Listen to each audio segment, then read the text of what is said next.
ప్రేక్షకులకి మీ రామచంద్రమూర్తి నమస్కారాలు.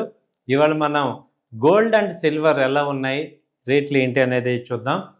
సో ఇంటర్నేషనల్గా ఇవాళ ఫస్ట్ టైము మళ్ళీ $5,000 దగ్గర గోల్డ్ ట్రేడ్ అవుతుంది. సో ఇది లాస్ట్ టైం చూసుకుంటే 4,700 దగ్గర నుంచి లాస్ట్ వీక్ క్లోజ్ అయింది. బట్ అక్కడి నుంచి కూడా 300 పాయింట్స్ పెరిగింది. అలాగే మనం చూసుకుంటే మనకి ఇండియన్ రేటు 1,33,000 దగ్గర నుంచి ఇప్పుడు లాస్ట్ 5 డేస్లోనే మళ్ళీ 1,55,000 దగ్గర వచ్చింది.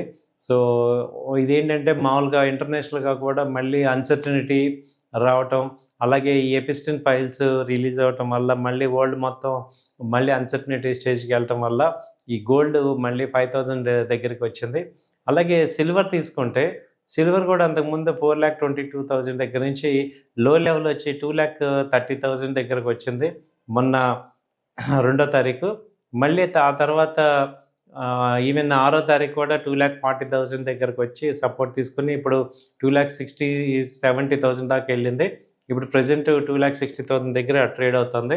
సో ట్రెండ్ అయితే ఏంటంటే ఇక్కడ కూడా మనకి ట్రెండ్ సిల్వర్ అయితే బై అండ్ డిప్స్ లాగా కనపడుతుంది.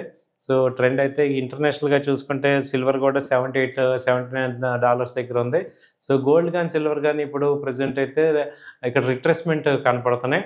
సో అసలు ఏం జరుగుతుంది, మనం ఎందుకు ఈ గోల్డ్ సిల్వర్ మళ్ళీ ఎక్కడ దాకా వెళ్ళచ్చు, ఏంటి మళ్ళీ 2,30,000 వచ్చే అవకాశం ఉందా, లేకపోతే 3,30,000 మళ్ళీ పైకి వెళ్ళే ఛాన్సెస్ ఎప్పుడు వస్తున్నాయి ఏంటని చూసుకుంటే ఇప్పుడు ఏంటంటే మేజర్గా అంతకుముందు ఉన్న అన్సర్టనిటీ ఏంటంటే ఈ గ్రీన్లాండ్ మీద ట్రంప్ గారు గ్రీన్లాండ్ మీద పడటం కానీ, లేకపోతే ఈ ఉక్రెయిన్ రష్యా ఇన్వాల్వ్మెంట్ కానీ, లేకపోతే ఇండియాకి సంబంధించి ట్రేడ్ డీల్ వర్క్ అవ్వకపోవటం, ఇవన్నీ అన్సర్టనిటీస్ ఉండేవి. ఇప్పుడు కమింగ్ టు ఇండియా పాయింట్కి వస్తే ఇండియాతో ఏంటంటే యూరోపియన్ యూనియన్ ట్రేడ్ డీల్ అయింది, అలాగే యూఎస్తో కూడా అయింది.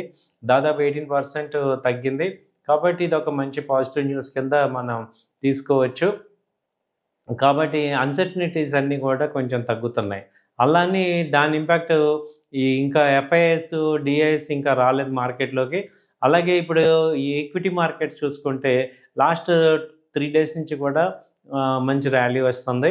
సో ఇవాళ కూడా 26,800 170 పాయింట్స్ పెరిగాయి. కాబట్టి అంటే ఎఫ్ఐఎస్ ఈక్విటీస్ మీద ఇన్వెస్ట్మెంట్ చేయడానికి మొగ్గు చూపుతున్నారు. కాబట్టి కొంచెం గోల్డ్ మీద వాళ్ళ యొక్క ఫోకస్ తగ్గచ్చు. కాబట్టి ఏంటంటే గోల్డ్ ఇంకా స్టిల్ ఒక రేంజ్లో ఉంటుంది. సో 1,60,000 నుంచి 1,40,000 రేంజ్లో ఉండే ఛాన్సెస్ ఉంది. అలాగే సిల్వర్ కూడా 2,30,000 నుంచి 2,90,000 మొన్న లాస్ట్ డే 2,90,000 దాకా వెళ్ళింది. 4వ తారీఖు నాడు 2,96,000 దాకా వెళ్ళి మళ్ళీ డౌన్ అయింది. సో దీన్ని బట్టి అర్థమవుతుంది ఏంటంటే ఇంటర్నేషనల్ కూడా గోల్డ్ మీద సిల్వర్ మీద ప్రెషర్ ఉంది. సో 5,000 దగ్గర రెసిస్టెన్స్, అలాగే ఇక్కడ 78 దగ్గర డాలర్స్ దగ్గర రెసిస్టెన్స్ ఉంది సిల్వర్కి. సో సిల్వర్ ఏంటంటే అంతకుముందు $120 దాకా వెళ్ళింది. సో అలాంటిది ఇప్పుడు ఒకసారిగా $78 దగ్గర ట్రేడ్ అవుతుంది. సో ఇది $70 దగ్గర సపోర్ట్ ఉంది. అలాగే రెసిస్టెన్స్ తీసుకుంటే 90 దగ్గర రెసిస్టెన్స్ ఉంది. సో మన ఇండియన్ మార్కెట్